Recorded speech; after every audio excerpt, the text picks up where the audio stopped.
Hey guys, welcome back to Total Tactics Football. It's Fran here, and we'll be covering the final tactical preview of the Euro Cup 2020 between England and Italy. A huge historical opportunity for England to potentially win another international tournament since 1966. And for the Italians, with their kind of historical excellence, this is one of their opportunities to kind of rise back into the top of international prominence.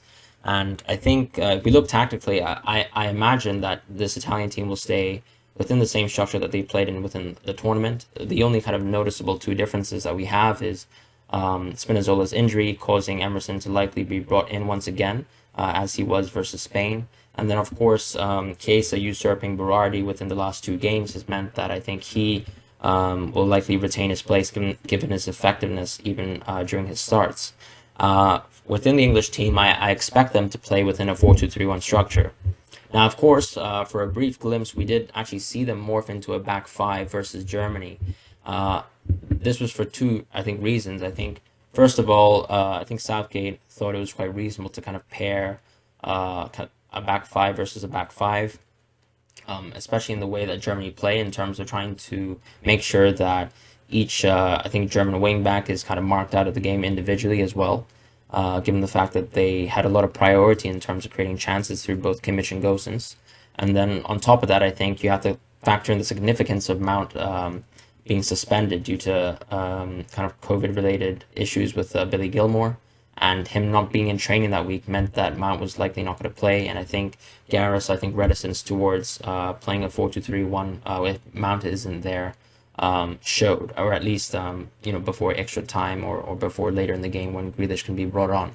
And now I think it makes sense now to kind of look tactically into what these teams bring to the table and where they can be susceptible. I think if we start off with the English team, I think their greatest strength so far has been simply the directness of Sterling and what he's brought to the table in this tournament. His kind of directness in terms of running at defenders into a sea of 3 to 4 defenders, which is something that we see domestically as well. But then his actually ability to make the right decision in terms of giving the correct pass has been the kind of difference maker in this tournament. And I think his incisiveness in terms of looking for chances in behind and actually finishing them off has been key. Because we all know and have seen the talent being there.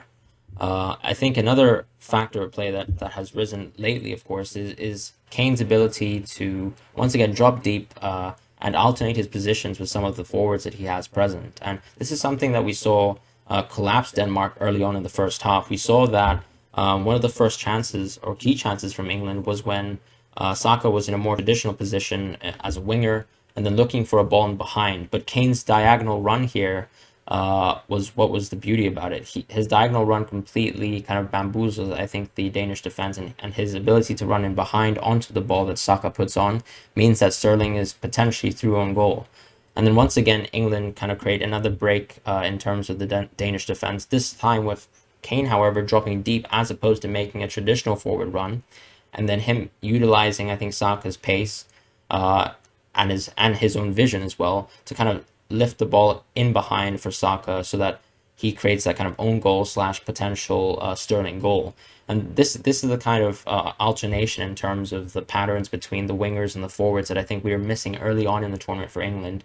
But we can see some sort of chemistry being brought on there. And we saw as well, for example, Sterling creating for Kane as well in previous games, such as the Ukraine game. One of the, I think, strengths of this English attack as well is how well they really break teams down through the left, or at least the pressure that it creates. We've seen, of course, within the Ukraine game, the effectiveness of Scholl kind of running in behind the shoulder of Sterling and Sterling's ability to hold off defenders. And this is, I think, absolutely key for the way England attack. We see a lot of balls where, due to Scholl's delivery, Kane becomes the receiving end of a great ball from Scholl usually. And this kind of set piece play is something that England have in the locker, and that is very tricky for teams to defend, simply due to the kind of, I think, threat that Sterling brings. One thing I will say, of course, is that I think that the Danes were very effective in terms of keeping Shaw further pegged back. And I have to give credit as well to, I think, the effectiveness of Højbjerg. And this is one of the weaknesses that I think that the English team sometimes has shown within this tournament. So we can see in terms of getting dispossessed, this was something that occurred very often in the first half, where Højbjerg was able to dispossess players like Kane and Sterling and Mount as well quite often. And he was able to create attacks in transition due to these dispossessions. And I imagine Jorginho could play quite a key role there, as well as Verratti as well, when they play versus Italy. And this is one thing that I'm slightly fearful of, because I think, in contrast, if you look at Spain's effectiveness, they were very, very good in terms of retaining the ball and making sure that they weren't getting dispossessed. Spain was really only being attacked through long balls because they were able to retain the ball so well. And I think with this double pivot structure, you have less control of the actual midfield, and you have more of a reluctance, or a reliance rather, to kind of play these balls inside to your forwards, and they have the priority in terms of being able to keep the ball within the structure, as the English kind of attack, I think, within the first 60 minutes before, let's say, someone like Grealish comes on, is very dependent on both Kane and Sterling. And you can see that as well with the statistics in terms of how much expected goals are placed on both Sterling and Kane. And there's a huge drop off after these two players. What's interesting, of course, is that England's kind of preference to play within the left also leads for teams to play a little bit more narrow towards the left. And it does give also space in behind, as I mentioned, for Saka, which is, of course, an effective opportunity for England. We can see here, for example, someone like Calvin Phillips dropping balls towards the right-hand side of the field, which is what we kind of associated with England playing more off the ball.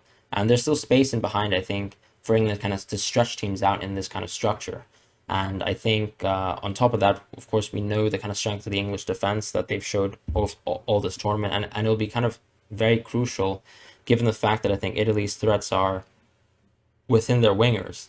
And one of the key things that we might talk about as a talking point when these teams match up is the effectiveness of Immobile. I think one thing that we can see here with some of the chances that the Danes built versus England was the ability for these kind of fast, snippy passes to be created, and when a team transitions fast versus England, and their sometimes inability to deal with them. We can see here, for example, a chance where Dolberg is able to get off a great shot as a result of Højbjerg's very effective kind of cut-through passes, which I think is something that Verratti brings to the table as well. And Immobile, I think, has struggled in terms of being able to kind of make sure that he's effective with his touches, which means that there is now an onus to kind of look at what the Italian wingers can bring to the table. And simply put, I think Insigne and Chiesa have been tremendous wingers within the tournament. Insigne is someone who's more of a traditional winger, who is very technical. His ability to kind of cut inside, leave space in behind for someone like Emerson to run on. And I think the only difference that you have with Emerson and Spinazzola is that Emerson is a very kind of simple fullback, in the sense that he still possesses that raw pace, but he doesn't have that kind of technicality and I would say completeness in his game. So, for example, look at the Spinazzola chance to Chiesa. I mean, we're not going to expect anything like that from Emerson. It's going to be more traditional, him running behind the lines. And what England have to offer is, of course, the pace of Walker as well, who can actually match Emerson as well. But still, I think there's a threat for Insigne to kind of attack, right? For example, if you look at Insigne's goal versus Belgium, or even this opportunity here where we saw Damsgaard able to get off a shot versus this, I think, well-defended kind of encounter here from the English team, is that still Insigne is able to kind of penetrate through the defenders simply just due to his own class. Chiesa is more of, I think, a physical threat in the sense that he can both run in behind, and I think his directness sometimes catches people off guard, and we saw that versus Spain several times, actually, from both the left wing and the right wing. And his flexibility there also allows, for example, for Italy to play within a structure where if Insigne is subbed off, or if Immobile is subbed off, and Insigne moves into false nine like he did versus Spain, then there's potential for that too. I think one of the differences is going to be the substitutes, as I mentioned. I think early on in the game, I expect the Italian midfield to actually dominate more of the play and dominate more of the possession. But there is that kind of threat, in my opinion, where when Jack Grealish comes to the table, England will be able to kind of retain the ball much more. And that's something that we saw in the game versus Denmark. I think, of course, the Danish subs played a bit of a factor as well in terms of how well they're able to retain the ball. But Grealish has shown that his chance creation on the left is not to be kind of laughed at. His chance creation for the amount of minutes that he's had on the field has been tremendous for England. It's actually one of the highest within the team, if not the highest. And this is something that he'll bring to the table, where we've also seen the effectiveness of Sterling on the right.